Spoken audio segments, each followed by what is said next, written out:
Howdy folks. If it looks like I just woke up an hour ago, it's because I did. But, welcome back to the Expedition series, or as the Explanation as I like to call it. It's got some explaining to do. Now, I bought this super cheap, like 400 bucks. It's got issues, alright, I know.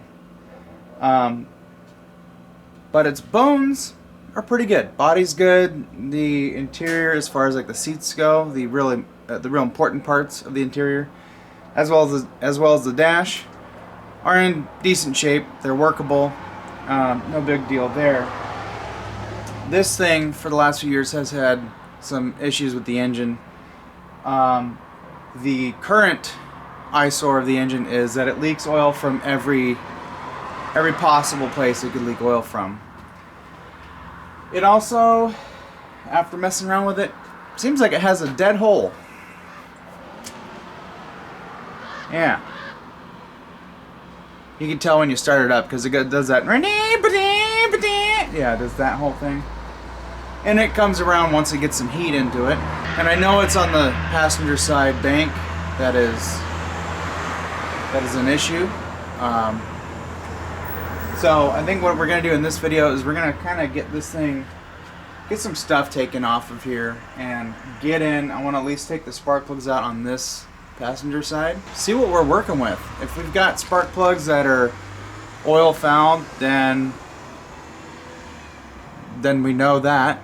The current plan in my head that I have brewing, if this turns out to be one of those things where, you know, let's say maybe we put a bore scope down it and we find hopefully the cylinders aren't trashed, but it needs piston rings.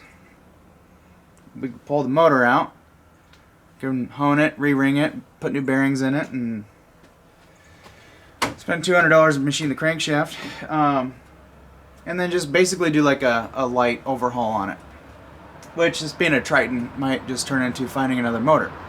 Which is what I didn't want to do. That's kind of why I bought this. But then it turns out, yeah, hey, guess what? Engine work. But jokes aside and everything, I still think we have a good vehicle to work with. It's got no rust. The frame's good. From what I can tell, it hasn't been in an accident. Everything's straight. It's just got the occasional little ding here and there.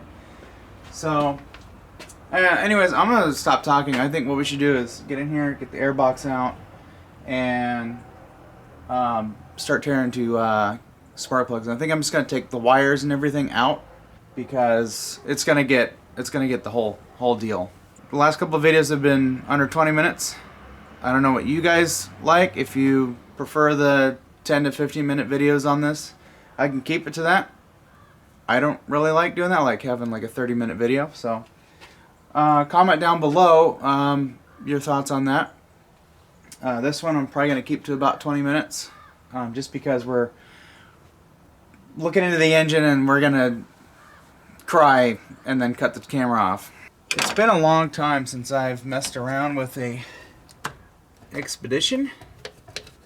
Oh, that's cute. This has 214,000 miles on it, which when it was parked it just barely hit that.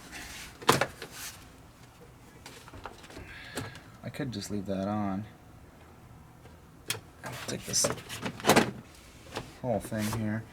Got some hoses here that are just not right.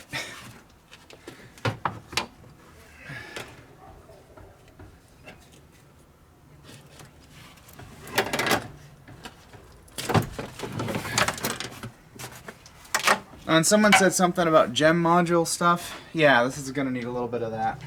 Alright, ladies, look away. White towel. Okay, we want to focus on this passenger side here. What do we got for ignition coils? Cake. That's what we have. I don't know if you can see this throttle body, but it's lined with schmoo. I did take the oil cap off, which is suspect. It's a little milky, and I think maybe not super milky, but it's definitely got a flavor of it hasn't ran in a while and it's got moisture in the oil. If it needs a head gasket at this point, I'm not even worried about that because I have pretty much it set in my head. We're pulling this out to reseal it, and it's going to get new head gaskets anyway, so I have no history on this engine as far as like what's been done to it. The only thing I know that's been done to it is it's had plugs and wires. Of course, I'm going to end up replacing all that. Let's see, can we get these sensors off of here? That'll get part of the harness out. Injectors? Yeah, let's just take those off. PCB, yep, we're going to need to do that. Let's get that injector harness on there. PCB, yep. We're making room. At least it's not a 3-valve.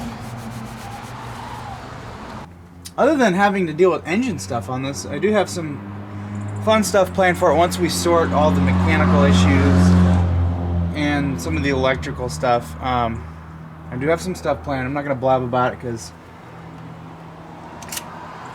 I have a tendency to blab about stuff and then not do it, and I don't like. I'm kind of overdoing that. This vacuum harness, I need to revisit that. Just move that over.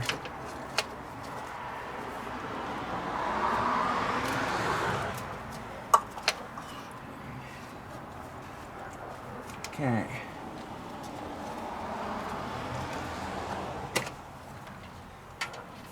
Oh, that's got coolant. So it definitely is gonna need intake manifold gasket stuff.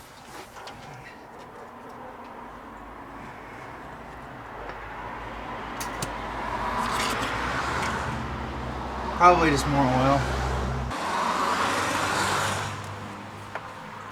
I like how aggressive everybody drives in this town, and there's no like reason for it. Brain fart. I had mentioned that this thing, when you turn the key off or open the door or whatever, the dash lights flash and the some of the lights flash like it's got an alarm. Well, it did. I took this out and it stopped doing that. The last 2-valve 4.6 I had was in my Lincoln Town Car. And that 4.6 was actually in pretty good shape, and that car had almost 300,000 miles. And from like what I could tell, it had the original engine in it.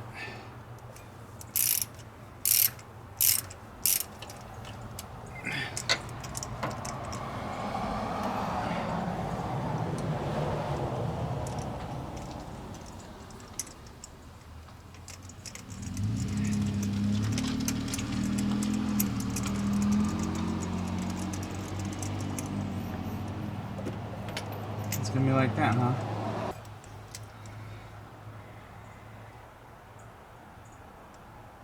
Well, we got one plug out. Auto light.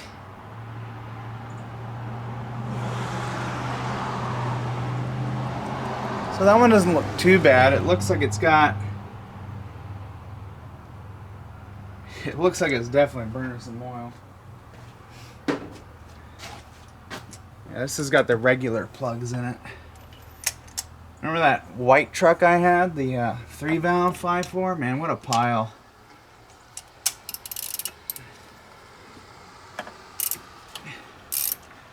At least these things you can do spark plugs and, you know, not have too many issues.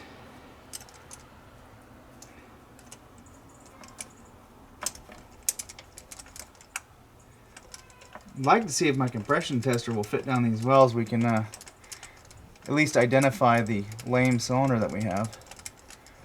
I need to get a bore scope. Currently don't have one of those.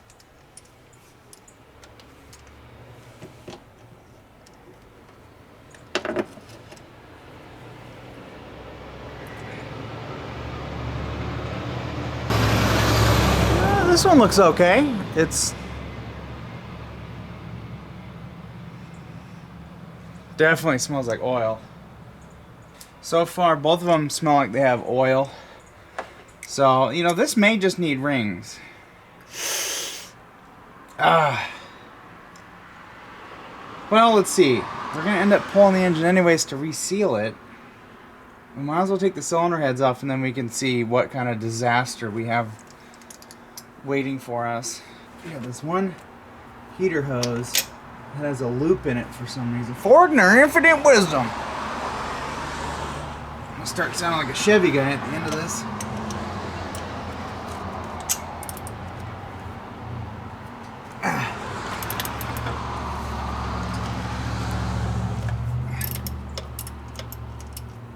I'm pretty sure this thing needs rings. That's what we're going to be doing. Pull another engine apart. Hopefully it wasn't overheated. You know? Oh, you're going to be like that, huh? Got it. Oh.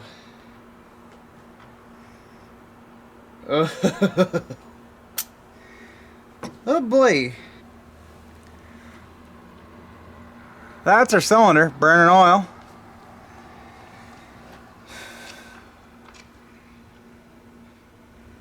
I mean, that thing's almost full of oil.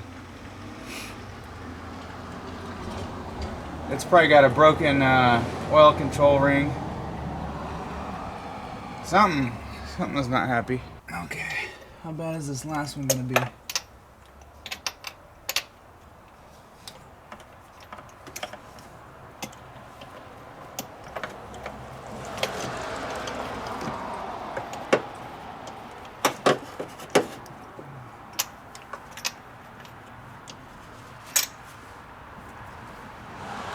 That one's gonna be an absolute nightmare. That's how that's gonna be. Well, it's got auto lights on all of them. This is the driest one. Definitely has some miles on it. So we have one cylinder. It's the one in the way back. Not the way back, but not the way back, but the way back. Third one back has, if our AC system is dead, can get the radiator we can definitely take out, no problem. We get the condenser out of the way. We've got like a foot of room here, take all the accessories off. We've got a lot of room here, take the intake off.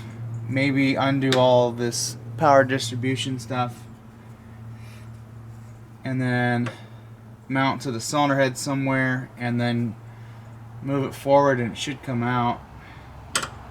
As long as it comes out with the torque converter removed.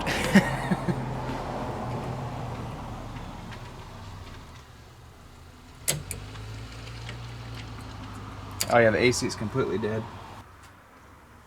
Well, so here's our plug-a-lators, sparkulators. We got first one out was kind of and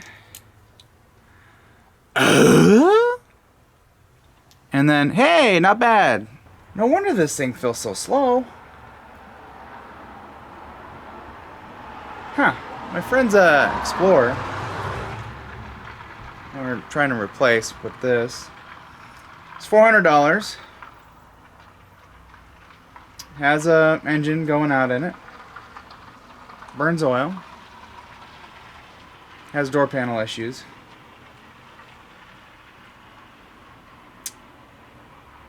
This was $400. Has door panel issues. Has engine issues, exhaust issues, and the Explorer also has exhaust issues. It's like we're replacing a problem with the same problem but on a bigger level. We'll get a good look at her. This is what it looks like right now.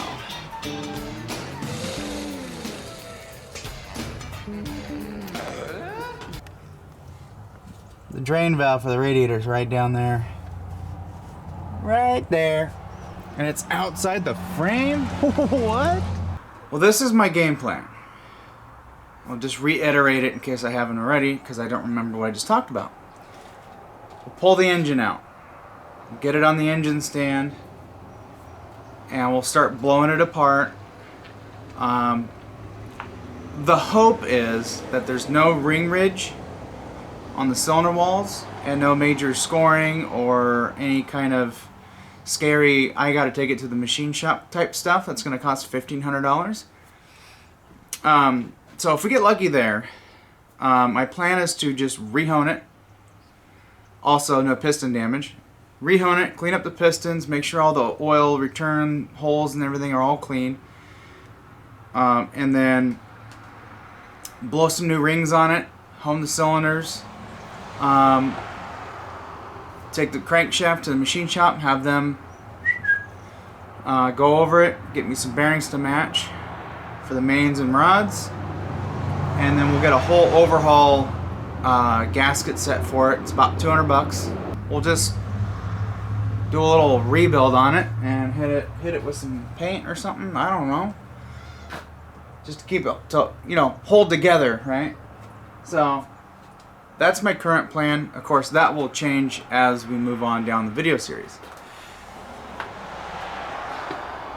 Anyways, let's drain that radiator out. Got my bucket. Literally just put it right under the frame. I'm gonna open up our coolant. She had some pressure in there. Oh, and you know what it smells like? It smells like exhaust. Yep, pull the motor.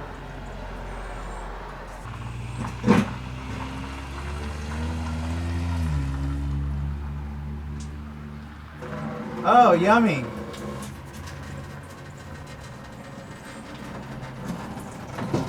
That first little bit did not look good.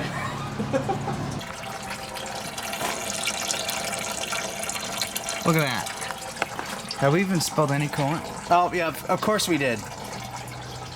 Coolant will never make it into a container without spilling. Ever. Ever. You could have like a 12-foot wide pan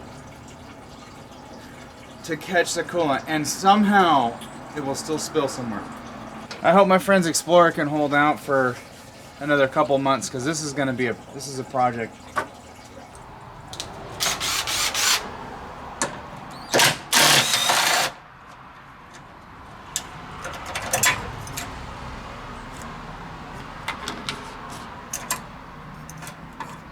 So a good practice is to put your screws back where they came from. When you close those plastic valves, you just want to very gently snug them when they bottom out. Don't go any further, it's freaking plastic.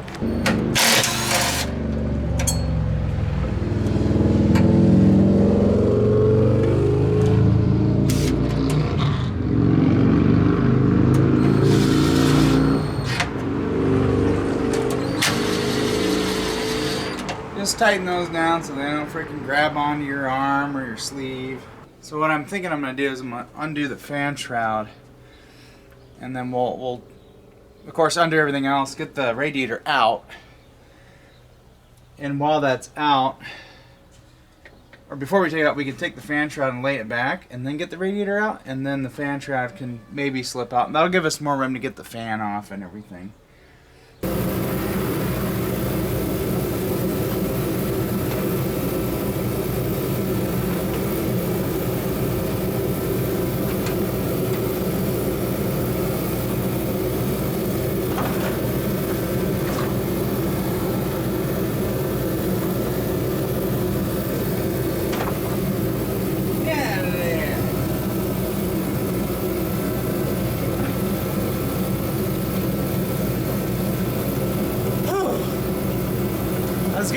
The shroud was hooking onto the lower mount, and then it was rotating underneath the radiator, so it was pinched. I got her out. Yeah, it's gonna need a radiator. Pretty much whenever you see this, discoloration is starting to leak here. Looks like the original radiator because it had that clamp down there, the heat shrink nonsense, so it's gonna need a radiator.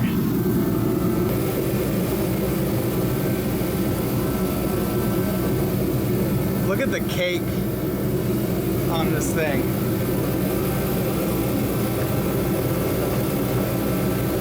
Wow.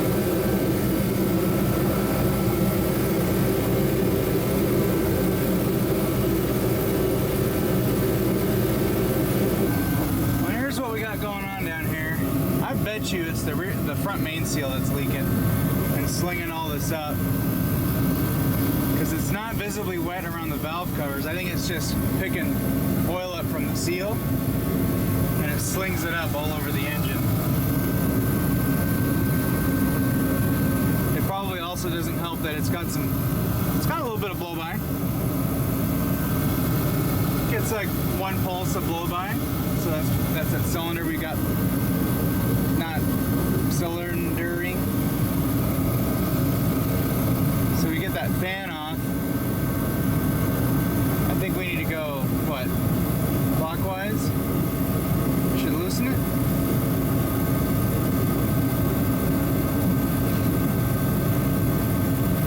Let me see if I can put a wrench on it and just see if it happens to come loose. I doubt it will, but if it does, that'll be nice. And then there's an extra screwdriver. It's exactly the same as the one I already own.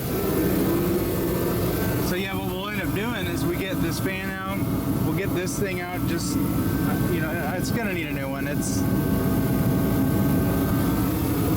be worth it to swap that in. But yeah, we can get this fan out, and then when we undo everything and get all this stuff off, this motor will come all the way forward and out. Not T-bag. I'm gonna edit this video and then get ready for work. So I'll catch you guys in the next video. Give the video a thumbs up, subscribe, and leave your comments, concerns, and criticisms down below. See you later.